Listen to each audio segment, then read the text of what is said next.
So Beth, how did you enjoy the filmmaking club meeting? Well, Matthew, aside from the grief reminders, I otherwise had a good time. That's great. I'm glad you were able to enjoy yourself a little. Looks like our bus route is here.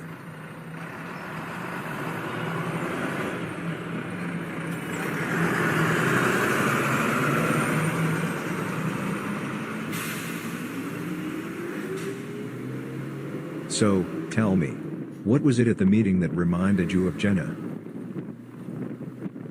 Well, I saw a lot of mutual friends of ours, including the Vice President Emma, and the Treasurer Jade.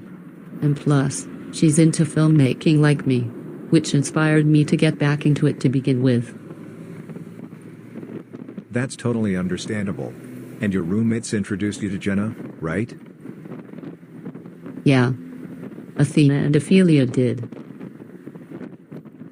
Have you talked with them about Jenna? Well, I would, but I'm afraid I might lose control and become clingy and dependent like I did in previous years. So you're having trouble trusting yourself? Yes, especially since I experienced even more losses following Jenna's move, like losing my summer job and having a family friend die. This is why I haven't spoken with her directly since June. If Jenna finds out that these events coincided with her moving away, then she'll think I'm a codependent freak who avoids responsibility. Honestly, Beth, it's just dumb luck that all of this is happening at the same time. Don't blame yourself. I myself have had problems with the new neighbor since Jenna moved away. He has been filing frivolous noise complaints against me non-stop. Oh damn. Is that why you had to appeal a bogus noise complaint earlier this week? Yes, that was exactly why. I got an email about it after he lied to our landlord. See for yourself. Dear resident of Unit 102, we have received numerous complaints regarding the noise level in your unit during the night. It has been reported that there is loud walking, stomping, running, and yelling from 2 to 3 a.m. Please keep in mind that we have a community noise ordinance that begins at 10 p.m. and ends at 7 a.m. This is a final warning for the noise nuisance. Should the noise continue, it will result in a lease violation. If you have any questions or concerns, please reach out to us. For context, I am in bed at 11 p.m., and I'm asleep no later than midnight. So, there's no way I'm making such noise at this ungodly hour, let alone during the day, as I am out on campus most days. And when I am home, I am simply doing normal day-to-day activities. Was this neighbor also the one that left mean letters at your door last summer? Yes, within about 6 weeks of him moving in, he kept leaving letters at my door about banging and door slamming that did not exist. He even called the police saying that I was loudly screaming, when I was simply cooking dinner. As much as I am sensitive to change, I have way too much common sense to behave like that after Jenna's move. Me too. It's hard not to though, especially with everything else going on right now. My therapist tried to encourage yelling and screaming in my apartment, and now I don't have a therapist anymore.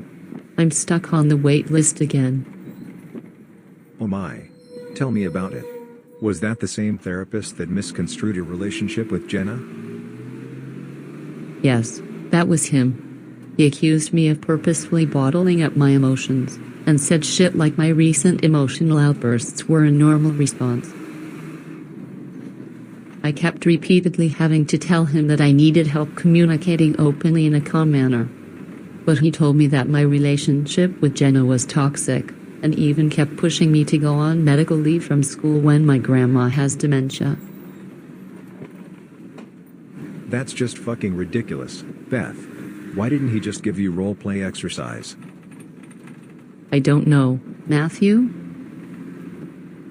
But I feel like I'm not mature enough to handle any social situation. I am having to push myself extra hard to stick to my health goals that I originally intended in the spring, so that no one would think of me as codependent.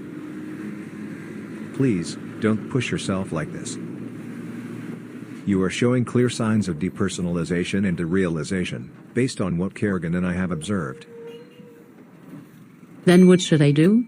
Because if I keep thinking negatively like this, I could potentially have a heart attack and die.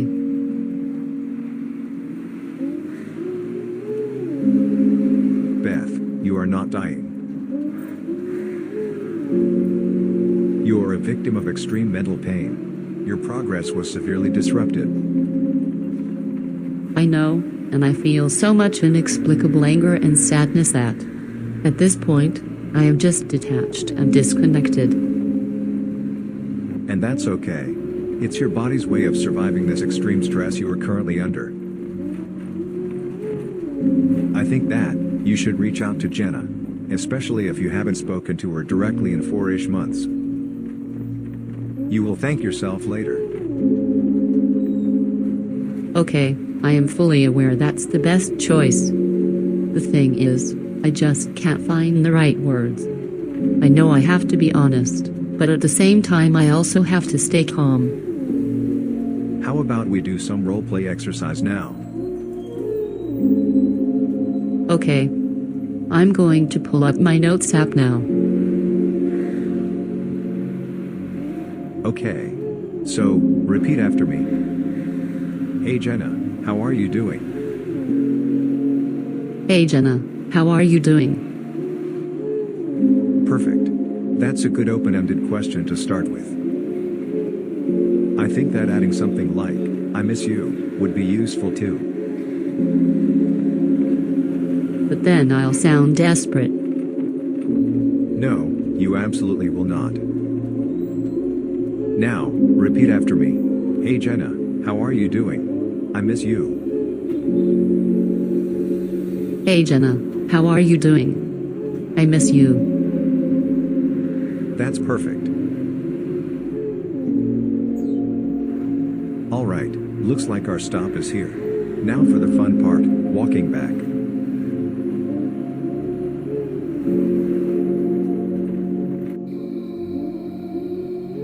I wish that the bus route we usually took would run at night.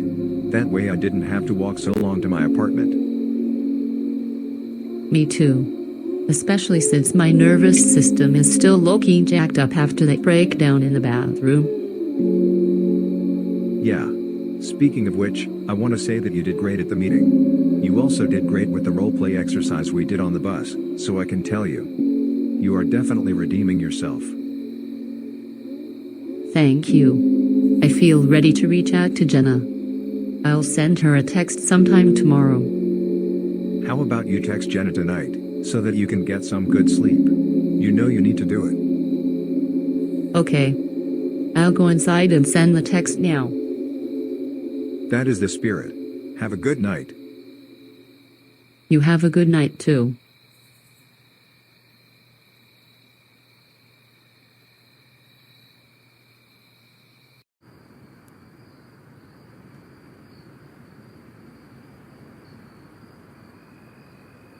Hey Jenna, how are you doing?